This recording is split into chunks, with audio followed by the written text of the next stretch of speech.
Well, good afternoon, everyone. My name is Natalie Sanchez. I'm a freshman at NJCU, and my major is exercise science. Danielle? My name is Danielle Looktown. I'm a senior, and my major is biology. My name is Gloria Tsuchima. I am a sophomore at NJCU, and my major is bio. My name is Rosa Vasquez. I am a junior at NJCU, and my major is finance.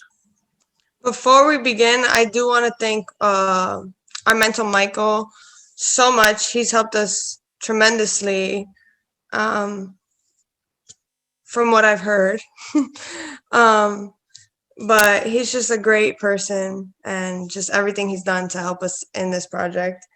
Next slide. So we all know that 2020 was a bit different than every other year we're used to because of COVID. COVID-19 was a big hit for us. It instantly put us in a global quarantine. But unfortunately, not all other businesses that had to close down because of quarantining, supermarkets had to stay open. They had to supply us with the food and essentials that we need on a daily. Because of the low supply that we had hit, we have come up with a solution to fix this problem. So we wanted to use local parks to have community gardens, sell the foods that we grow to help fund different programs like athletic programs for children, and offer internships to students as well. During this pandemic, the athletic program was affected tremendously because of the low amount of funds that they were receiving, because they went from playing in full stadiums to playing with nobody watching them at all. So you weren't selling any type of tickets or anything. For everything else, though, my classmates will now go into detail on how it's all going to play out. Next slide.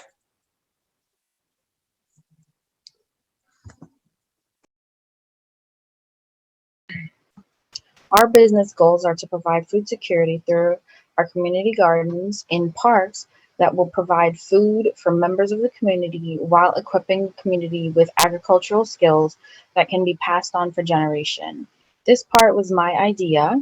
And then another part is to bring cultural awareness through cooking classes taught by chefs from Hudson County Community College, who can use their skills to teach community members how to prepare and provide prepare the produce, and also showcase different cultural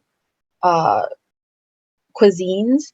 So this was a combination of both Rosa's idea, where we bring more cultural awareness to Jersey City, as well as our zoo's idea with the internships, and provide internships through partnerships with NJCU Hudson County Community College to give students an opportunity to showcase all of their skills that they've learned throughout their college career. So for Hudson County, we would do the culinary program.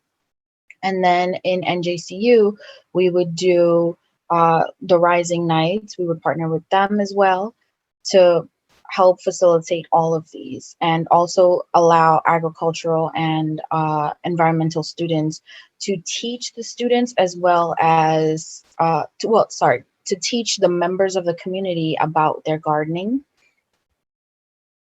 And then lastly, we have provide funding for sports teams that volunteer, because Jersey City's extracurricular programs have lost funding on a few years ago prior to the COVID pandemic, and then the COVID pandemic hit and they stopped getting any funds they would to support their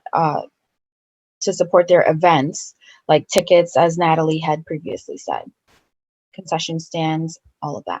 Next slide.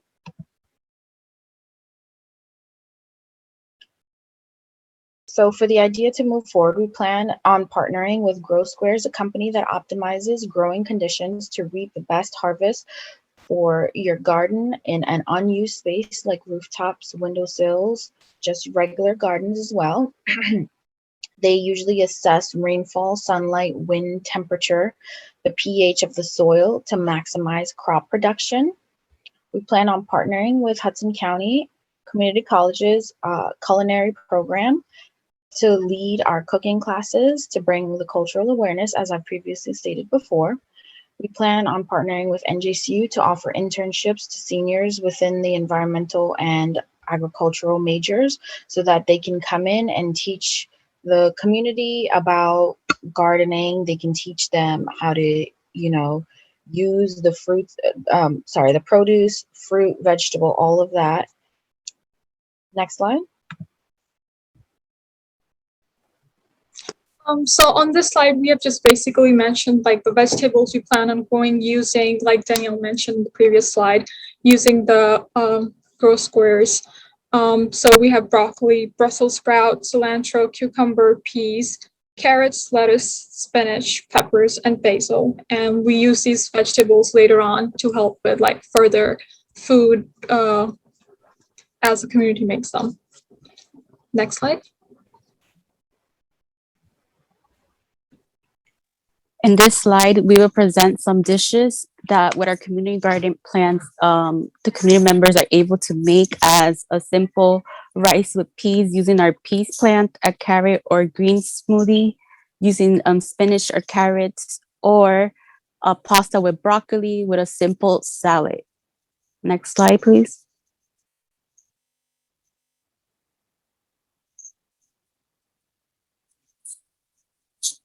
With our community gardens, we wanted to host community events to bring cultural awareness during this pandemic, but also bring more cultural awareness of the effect of gentrification in housing.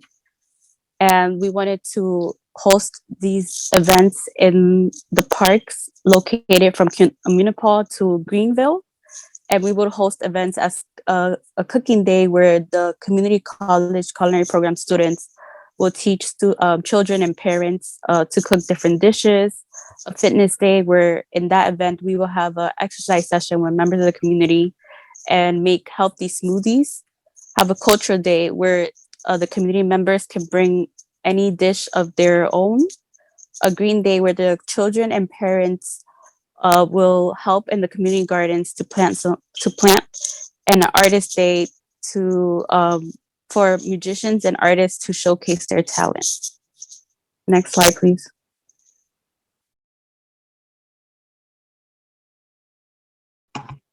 All right, so in order to have successful results, we have separated funding and the cost for this whole business plan. So for funding, we have the Jersey City Hardship Relief Program grant. We plan on creating a GoFundMe to create fund for the whole business plan. And then we have the private funding through the crowdfunding. For the costs, starting off with the most important one, we have the permit application fee, which is what's needed for where the community garden will be located. And it starts off with $1.55 with per permit, and it applies to any location of the parks. Then we have just a necessity, that's garden gloves, which is going to be around $5 to $30. And then we have garden beds, which range from $1.20 to about $100. We have garden greenhouse tents, which are approximately $40 each. We have a watering can, which is going to be $10 to $25. And then just some garden tools that are needed, which are going to be about $39. All right, next slide. Okay, that's the end of the presentations. Do you guys have any questions for us? Oh, first of all, another fantastic presentation, another different way of approaching innovating and improving through food security, Jersey City. Really, I think Zachary, who created Grow Squares, will be very proud of this presentation. You really also showed, thanks to perhaps your coach, the good guidance that Dr. Arnold may have provided to you, how you took what traditionally was these bridle paths, and bridle paths have always been allocated through, when development takes place, portions of the development approval process is open space. And what you're showing, which I found very fascinating and very interesting, was how you were taking really a pathway corridor all the way through the city and creating a Grow Squares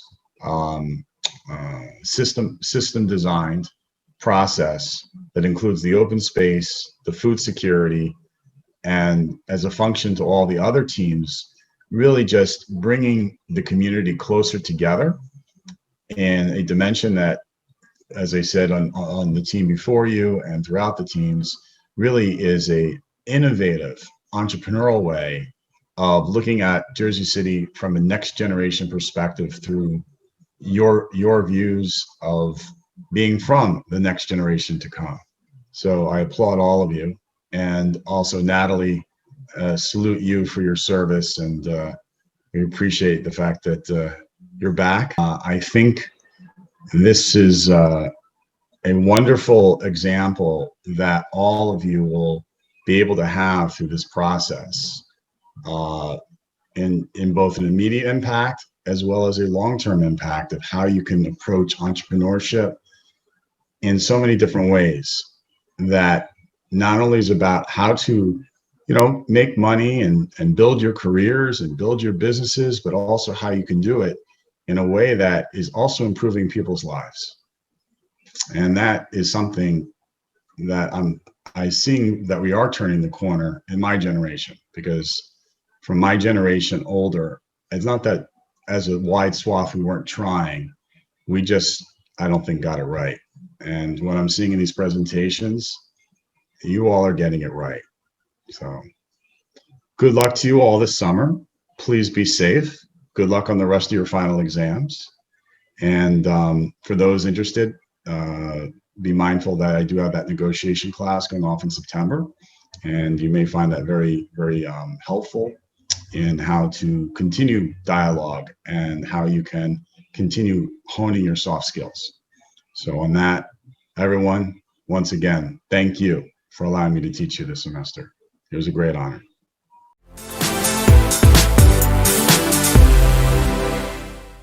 Hello, ladies and gentlemen.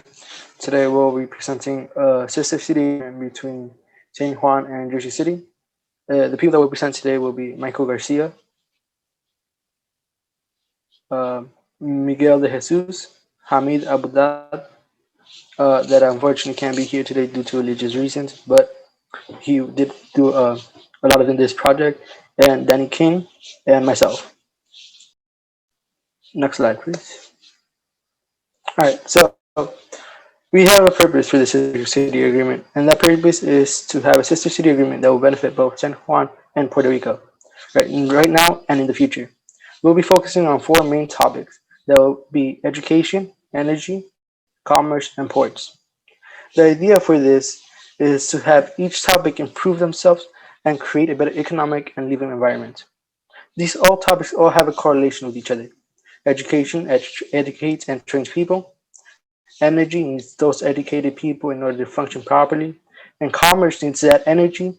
And ports will bring it all together and start it off. Next slide, please. So for education, Jersey City has several universities, but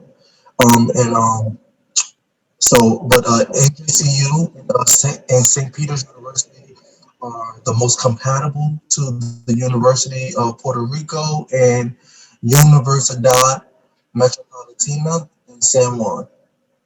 To start off, NJCU and University of Puerto Rico are both public universities, public 4-year universities, and they have a focus on bio, accounting, and psychology majors. While St. Peter's and Universidad Metropolitana are 4-year private programs that have excellent business and criminal justice studies, as well as excellent nursing programs. Next slide, please. So this is just showing each university's and the similarities between the majors, their top majors. NJCU and University of Puerto Rico both have Both of their top majors are accounting, as well as psychology, and nursing and biology as well, which goes hand in hand. So, basically, it's all the same. Same thing with St. Peter's University and Universidad Metropolitana. They both have both of their top majors are criminal justice and business, along with nursing and biology. Next slide. So these different majors all have sort of the same foundation, and that is STEM, right? Which is science, technology, engineering, math, or STEAM, which is science, technology, engineering, art, and math, right? These two programs are a big focus now, since technology is ever growing and the need for it is vast. As such, this education platform will be able to help these students, both in San Juan and in Jersey City, be able to get into these programs and have a better career and better job opportunities in the future. Next slide, please. Uh, Two major places that will be a part in this education will be the Liberty Science Center, which whose focus is to help the STEM and STEAM programs reach out to more people, such as students, educators, and families, right? Which is here located in Jersey City. This will play a major role because that way we can have kids from doing on-abroad studies be able to visit this place and have a better look on what STEM offer. And also another one would be the True Education Partnership, or TEP. This is an organization that works to establish and support sister cities through school partnership. They have used other school partnerships and sister city agreements, such as the sister city agreement that they helped create between the UK and China in 2010. So, using the TEP guidelines and tactics, we can create a sister city agreement between Jersey City and San Juan. Now, I will hand it over to my colleague Miguel. You go to the next slide. All right, so when we talk about energy between Jersey City and San Juan, 75% of San Juan's energy originates from petroleum-based products, and 94% of Jersey City's energy comes from power plants, nuclear energy. So as you guys can see, these are both non-renewable resources. And in 2005, St. Juan actually shut down all their petroleum-based refineries. So they've been really relying on these imports between other nations and cities to help them get most of their energy. So luckily, Jersey City and St. Juan both have a common goal to reach 100% renewable energy sources by 2050. You go to the next slide. So if we get moving forward in the sister city agreement, St. Juan will have access to affordable energy sources. Jersey City is home to over 10 solar panel distributors and manufacturers. So we'll be able to offer them affordable prices for their general public.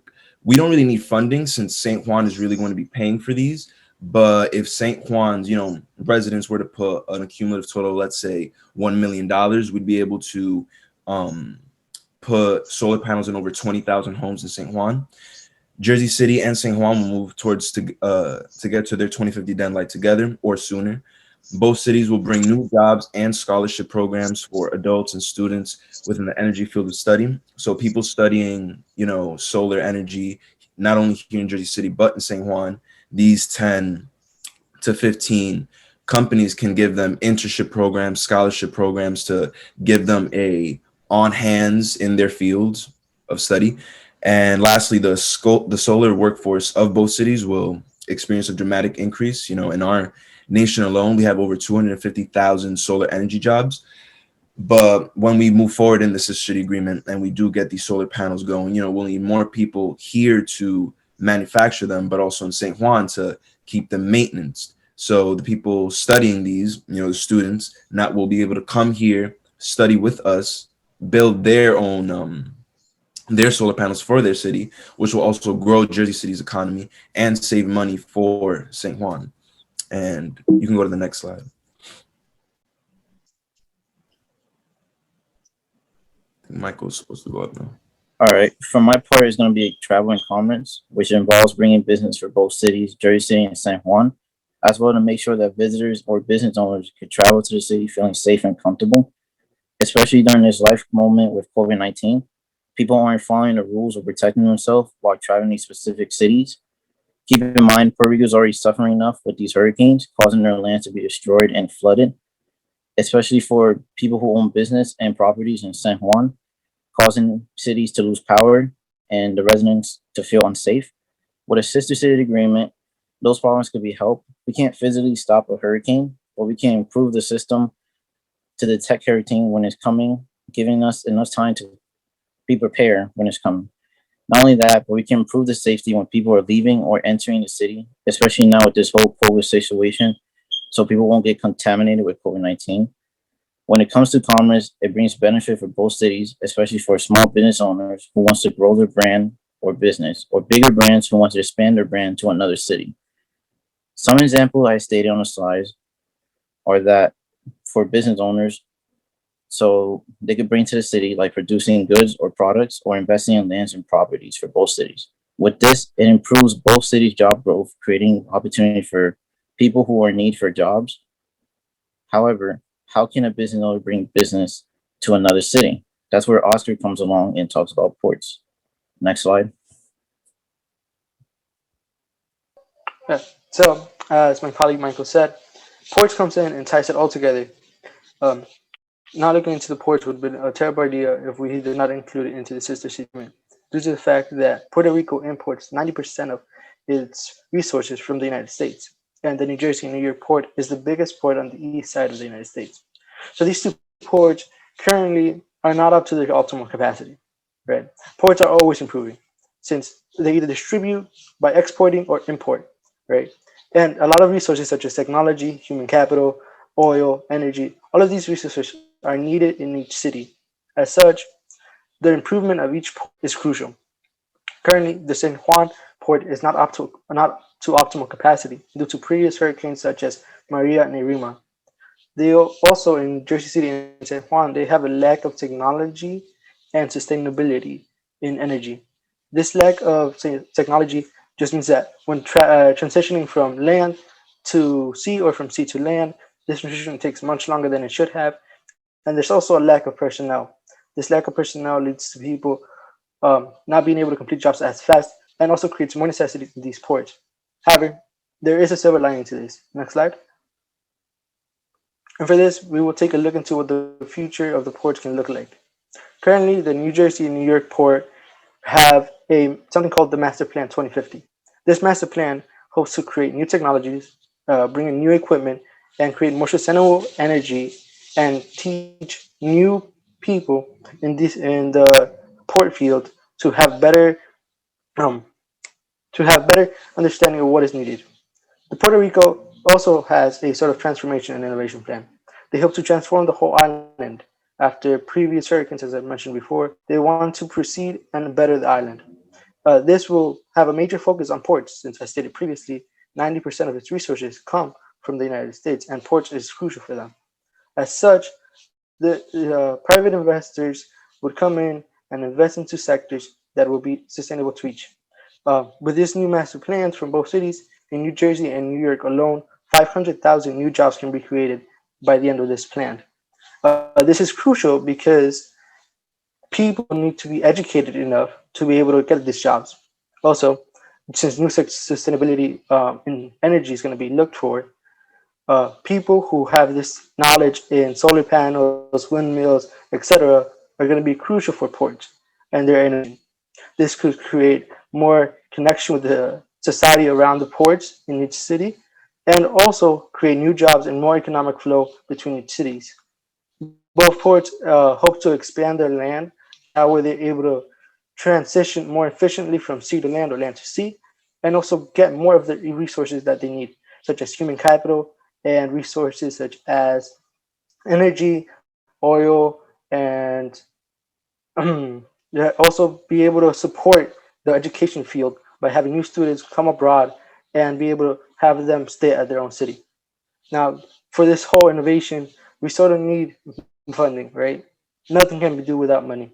As such, for this sort of plan in the current present, we need about $1 billion US, which, taking into account how much money a port can rake in, which could be anywhere from over 100 million in a single year to more, this wouldn't really take a long time to generate back. As such, I will leave the funding to my colleague, Danny. So for funding, of course, it starts on federal level, or federal state level. So of course, we'll get funding from the state as well as from the city.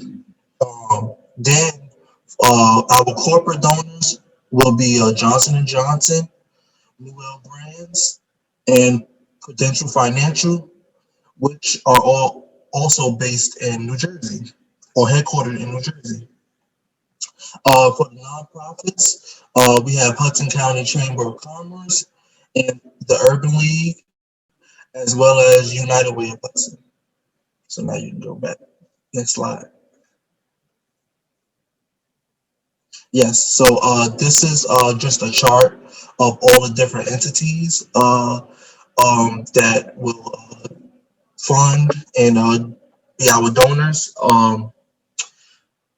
First, of course, we'll start on the state slash federal level. So the state, then the city, and then our corporate donors. Next slide. Yes, okay. So here is a timeline of how our funds will be used within the next 2 to 3 years, as long as we get continuous funding from our corporate donors as well as the state. Education. So as far as for the funds for the funding for education, it will focus on the traveling abroad and improving the educational needs for the students. And for energy, the funding will go towards renewable energy sources and improving them. For travel, funds will go towards repairing economic structures, thus improving the economy because it can create more jobs. Ports, the funding will go towards improving sustainable energy sources, technology, and land in order to give more employment. And for the future, the funds will be allocated as needed or necessary to whatever plan, to whatever plan needs it the most. The funds will be allocated towards them. And that's works cited.